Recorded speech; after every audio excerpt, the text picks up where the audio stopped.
Order. Is that okay? Yeah. Good. Okay. Is there any declarations of conflict of interest? See none? Could I get approval of our agenda? Sure. So, to this open agenda, are you adding an item? Yes. Oh, right. I am. Yes. We're Yes. gonna move. We're gonna allow communications to do a report under reports on the stamp revision request. Okay. Is everybody okay with that addition? Sure. That's the declaration. Yeah. Okay. Adoption of the minutes, July 22nd. Any business arising from those minutes? Yeah, just under 7B, new business. Yes. Request that the job evaluation, employment assessment, development plan policy be added to future agenda. I wanted to add it to this agenda. I said this agenda. Okay. Who was it, your worship? Sorry? It was under 7B, new business. Okay. And that's what, your worship? It's called, it's referred to as that the job evaluation, employment assessment, development plan policies be added to a future agenda. It was- So that's an in-closed session discussion, your worship, or where are you going with that? I wanted to get more information about it. In I what didn't know there was a policy for it.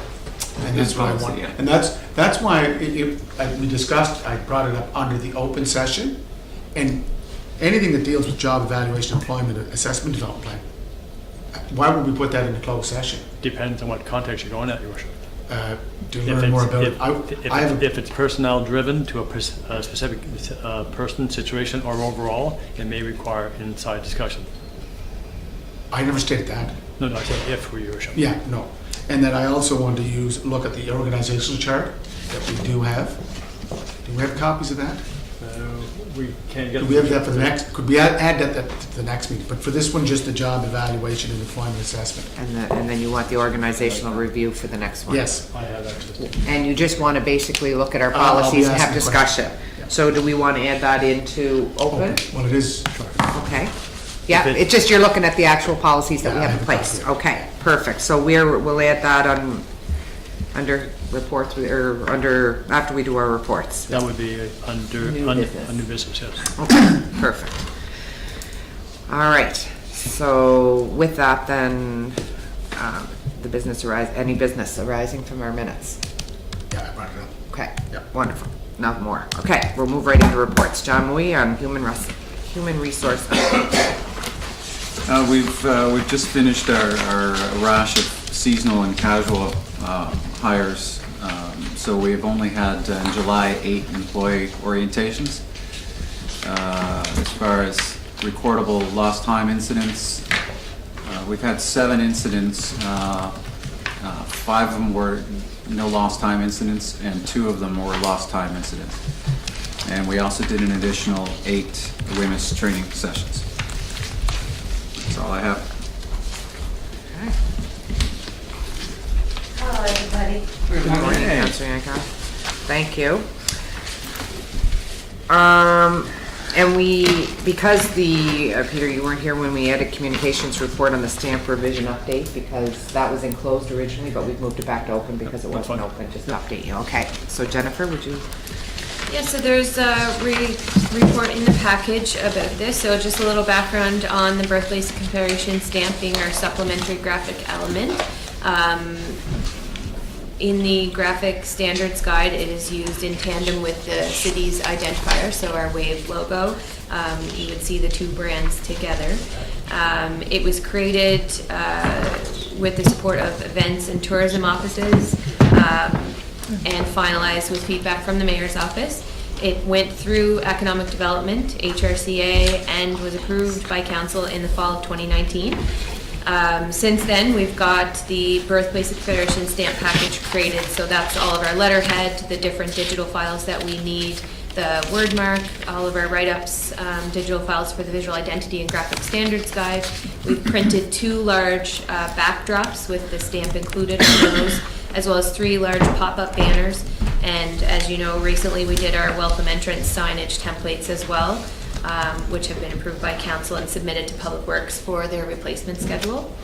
But since this project was completed, the mayor has reviewed the stamp again and requested at the last committee meeting that IPE be added to the stamp for Ile de Prince Edward.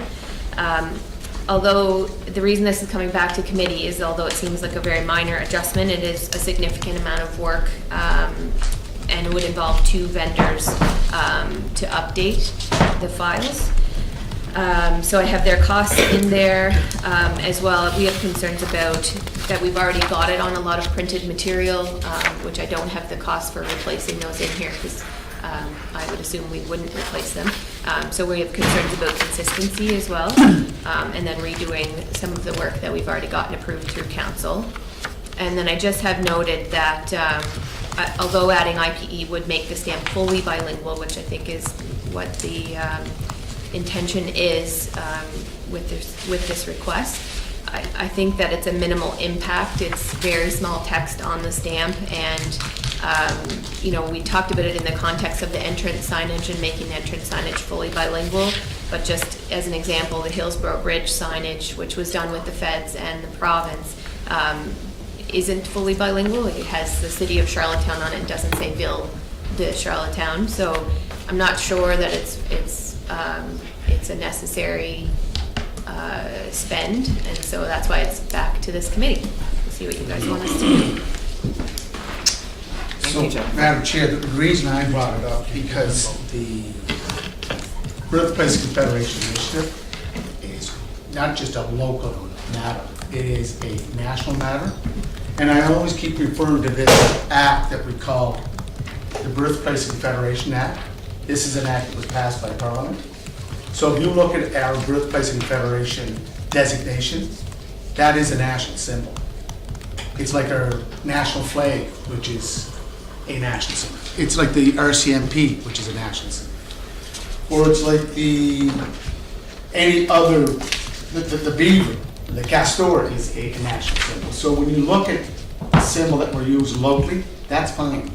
But when it's projected across the country, it has to reflect what this country is, and that is we're bilingual. Now, it was referred, Madam Chair, that we had the signage down at the entrance to Charlottetown Grafton Street East. And that signage, I think, took place before we actually had a fully operational communications department. It was an initiative amongst 3 departments, provincial, federal, and municipal. And why they forgot Ville de Charlottetown, I don't know.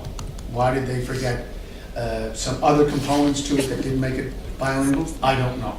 But now we know that we are part of the national lens, part of the national focus as being the Birthplace Confederation. And any time that we can celebrate or promote it, we have to be, not just think about promoting it here in Charlottetown or Prince Edward Island, it's promoted across this country.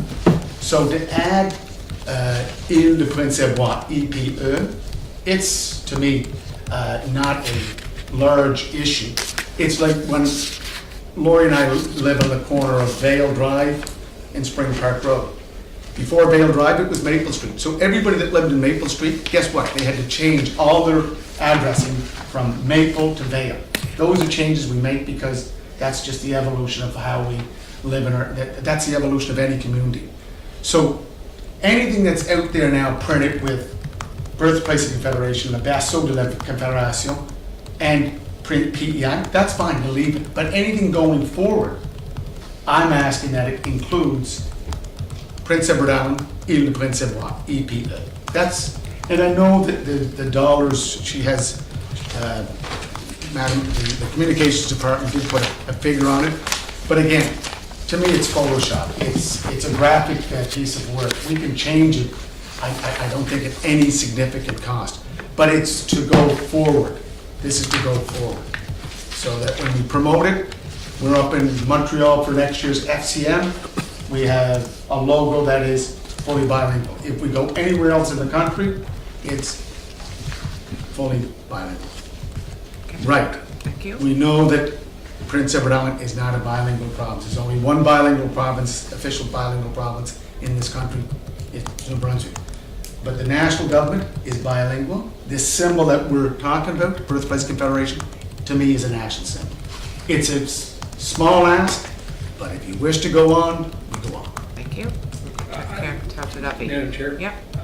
I don't understand a lot of it. I know bilingual, New Brunswick is bilingual province, the only part of the bilingual province. for example, let's pick a city, Windsor, Ontario. When we get letterhead from the mayor of Windsor, Ontario, their letterhead, is it bilingual? Okay. I don't understand why PEI, although we're not a bilingual province, why I just don't get it. I get it for New Brunswick, I get that fully, because they are a bilingual, but we're not a bilingual province. Manitoba is heavily francophone too. Correct. They're not a bilingual. It's not officially bilingual. That's Correct. right. So I just don't understand there's going to be benefit, but I don't understand why we're picked out of the group of 9 to have ours, everything translated into Francophone. I have no problem with that. No, but Councillor Duffy, we're only talking about the stamp, Yeah, no, but. right? That's it. And, Why does the Saskatchewan stamp have the same? well, But there's- Saskatchewan was created as a province in 1905. Yeah. We were the founding province, city of this country that we call Yeah. Canada. So 1960, that 1961. makes us distinctly different than other provinces. But it's distinctly different as far as language is concerned. No, We don't get the connection between the two languages and the fact we're the birthplace of Confederation. but I know residents that live in Gravelbourg, Saskatchewan, which is a completely French community in southern Saskatchewan, and they're part of the Francescois. They would love to see more French in their province, but there's no obligation on the province to do that, or the city of Regina, or the city of Saskatoon. Or the city of Charlottetown. But Charlottetown is different than those other cities because we are the city, the place where it all began as, we call it the Charlottetown Conference. That's what puts us separate from all these other cities and all these other jurisdictions. And I understand that we're not a fully bilingual country from province to province, territory to territory, but nationally speaking, we are a bilingual country. Yeah, at the bottom, of it, I don't see it as a problem, I just don't see it as a super benefit, but if it's not gonna break the bank, go ahead, I guess. But I can't see tourism numbers soaring No, because, Anyway, that's all I have Councillor, to. thank you. Councillor Ramsey. Thank you. So you're saying the signs, or you're asking right now, your worship, the signs that are already done is status quo. that's it, But if we're doing a new sign, going forward. and that's an if, That's we're doing a new sign. It's like you live on Maple Street, it goes to Vale Drive, you continue to, you send out stuff with, Maple Street because Post Canada will pick that up. But after 12 months or 18 months, you know what, we're gonna be replacing those materials. Are we going to, I'm just trying to visualize it too, like, we have the Native Council on there, we have the English, and then we're gonna have this. Well, Is we it have gonna be French. more of a billboard, or is it gonna be more, just a plain sign, you know what I'm trying to say? I think the issue, Kevin, is he's It's just too- wanted to it's have just- no, those it's 3 just- letters on the stamp. It's just the stamp. IPE. That's all we're talking about, not the entrance signage, which I'd like to know where we're at with that, because I think we're supposed to be going ahead with that. Or has that gone to tender yet? Again, that only covers Public Works, the three languages. And we agreed that Jalazi, welcome to Bienvenue, Charlottetown would be on the signage. No, I don't have an issue with it. I just hope that the signs are not gonna be too busy, I guess, with too much signs, that's all I'm asking. So with something like this, if committee wants to support the IPE being added to our stamp, does that go to council? Or does that It stay is a here? change, but you would recommend it go to Right, council. okay, so I guess that's where we're, We're going to council for IPE? Well, it's a change to your stamp your. Okay.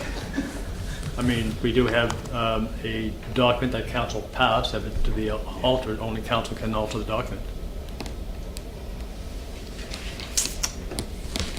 So you'd be recommending to council, and it appears it's not a big thing here, so it may not be a big thing there either, your worship.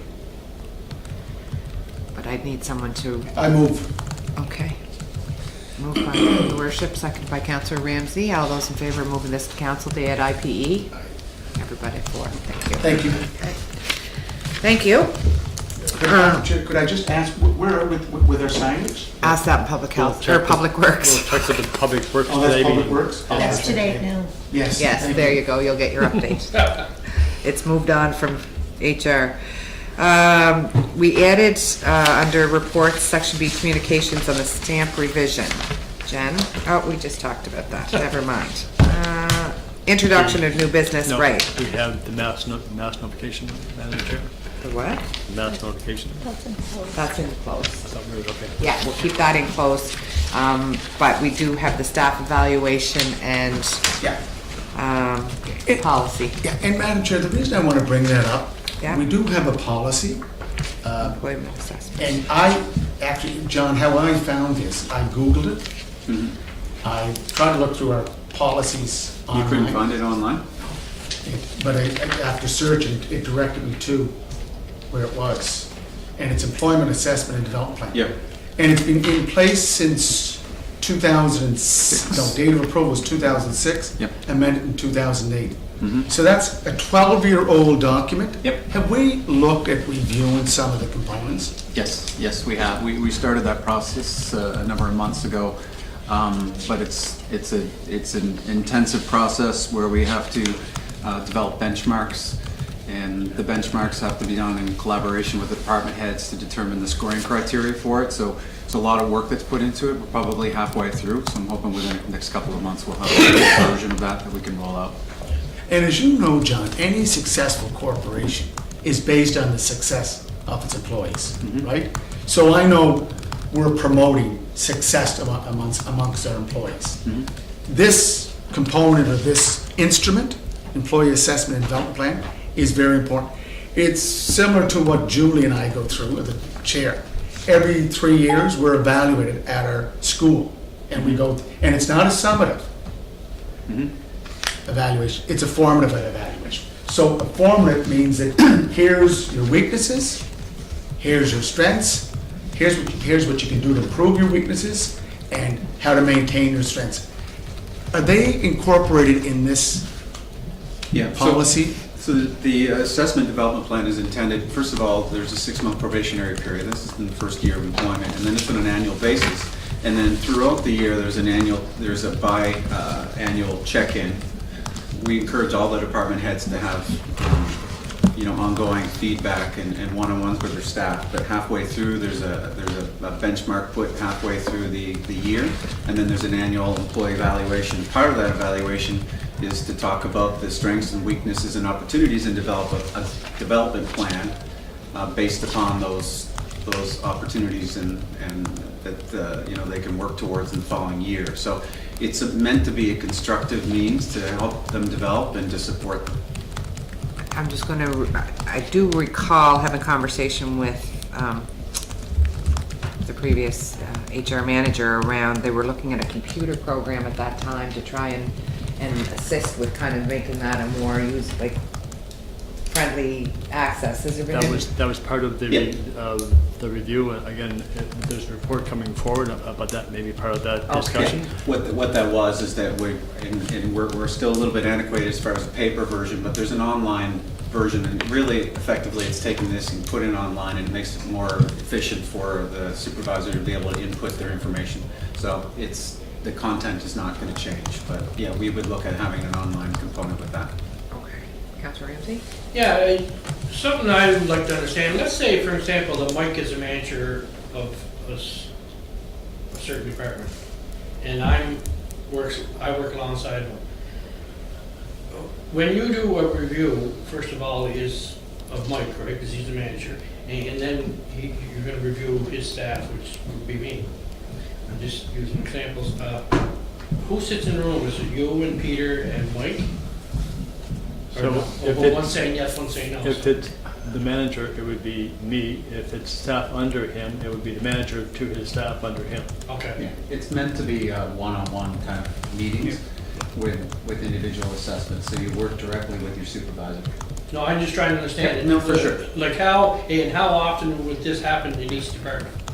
Once a year? Yeah, like I said, I mean, typically, first of all, we encourage at least weekly one-on-one check-ins, and then there's a formal biannual process where they look at the progress they've made, and then there's an annual, which is a more formal Evaluation, assessment. basically. Yeah, exactly. And so right now, I meet with all managers for the most part every 2 weeks and do that check-in. And if issues come up in between, I speak to them, and if there's more important issues, then they're spoken to again. We are changing our overall evaluation for the managers, and John and I are working on that now, making that more robust for the years. So me as a staff member would probably be evaluated for my job Once a year. once a year. Yeah, formally, but like I said, there's a midway checkpoint Yes, and right. there's bi-weekly. Okay, excellent. It's a lot of time. It is, It's, an awful lot of you know, time. when you look at that, that's why I know we looked at maybe whether or not there was something that would facilitate that, because you look at Public Works, because we've been using that, there's a lot of workers. And you have your seasonal workers and you have your full-time workers, and is this just for your full-time workers, or is this for your seasonal The workers too? seasonals also get evaluated and to see how they've done, and if there's any issues or concerns, and if they're recommended to come back or not come back or whatever. It's a pared back version that they use, because for that same reason, there's a volume issue there, and the form is a little bit different, and we recommend whether they go forward or not.